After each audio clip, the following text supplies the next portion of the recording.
సంగారెడ్డి జిల్లా నారాయణఖేట్ రామచందర్ తాండాకి చెందిన దశరథ్ని అత్యంత కిరాతకంగా చంపినటువంటి ప్లేస్ ఇదే.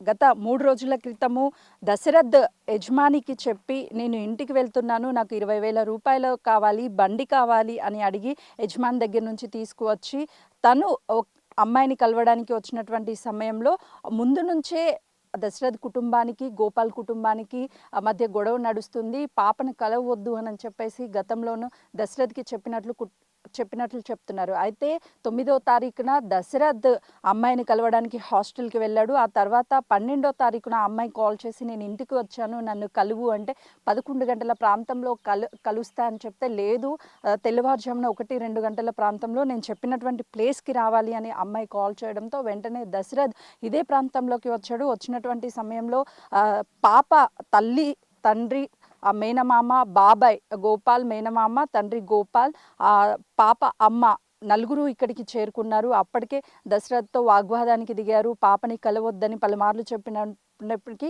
ఎందుకు పదే పదే కలుస్తున్నామని వారి మధ్య గొడవ జరిగింది. ఆ తర్వాత దశరథ్ ఇక్కడ నుంచి వెళ్ళిపోయే ప్రయత్నం చేశాడు. కానీ పక్కా ప్లాన్ ప్రకారమే కిరోసిన్‌తో పాటు అగ్గిపెట్టె అన్నీ ఇక్కడికి తీసుకొచ్చి తనని హతమార్చాలని వాళ్ళు కుట్రపూరితంగానే ఇదంతా చేసినట్లు తెలుస్తుంది. మొదట దశరథ్‌ని ఇక్కడ ఒక రాయితో అత్యంత కిరాతకంగా దాడి చేశారు. ప్రస్తుతం జరిగినటువంటి సంఘటనా స్థలం ఇదే. ఇక్కడ ఉన్నటువంటి ఒక రాయి తీసుకొని తన తల మీద గట్టిగా దాడి చేశారు. ఆ తర్వాత తనని ఇక్కడ పడుకోబెట్టి అప్పటికే మరణించినటువంటి దశరథ్‌ని ఇక్కడ పడుకోబెట్టి కిరోసిన్ పోసి నిప్పంటించారు. ఆ తర్వాత ఎవరికి అనుమానం రాకుండా ఉండేందుకు ఇక్కడ నుంచి బాడీని తీసుకువెళ్ళారు.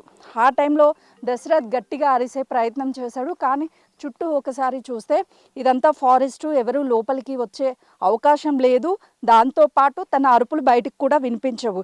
ఇదంతా ప్లాన్ చేసి ఎవరు రానటువంటి సమయంతో పాటు ఇక్కడ ఎవరు అరుపులు వినిపించవని ఈ పక్కా ప్లాన్తోనే దశరథ్ని ఇక్కడికి వచ్చినట్లు తెలుస్తుంది. దశరథ్ని ఇక్కడ చంపిన తర్వాత పక్కనే ఉన్నటువంటి ఈ ప్లేస్లోకి తీసుకువెళ్ళి ఎవరికి అనుమానం రాకుండా తీసుకెళ్ళినటువంటి ప్లేస్.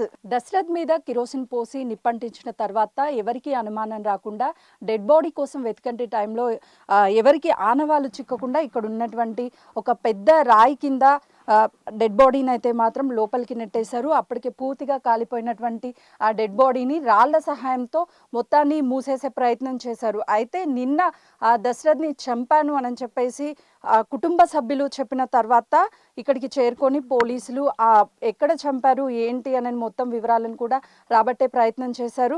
ఆ తర్వాత చంపినటువంటి వ్యక్తుల కుటుంబ సభ్యులంతా ఇక్కడికి చేరుకొని డెడ్ బాడీ ఇక్కడే ఉంచాము, ఎక్కడ కాల్చారు, ఎక్కడ డెడ్ బాడీని పెట్టారు, ఈ విషయాలన్నిటినీ కూడా పోలీసులకి చెప్పారు. ఉదయం క్లూస్ టీమ్ ఇక్కడికి చేరుకొని అన్నీ సేకరించడంతో పాటు పోస్ట్ మార్టం కూడా ఇక్కడే చేశారు. ప్రస్తుతం అయితే మాత్రం ఇక్కడికి తీసుకురావడానికి పక్కా ప్లాన్ ప్రకారమే ఇదంతా చేసినట్టు పోలీసులు చెప్తున్నారు. వాళ్ళ కుటుంబ సభ్యులు కూడా ఒప్పుకోవడంతో ప్రస్తుతం పోలీసు అదుపులో వీళ్ళంతా కూడా ఉన్నారు. గతంలో జరిగినటువంటి వివాదాలు కావచ్చు, దాని తర్వాత తనని కలవొద్దని చెప్పినప్పటికీ తను పలుసార్లు కలవడానికి అమ్మాయే కాల్ చేసినట్లు పోలీసులు చెప్పడంతో పాటు వాళ్ళ కుటుంబ సభ్యులు చెప్తున్నారు.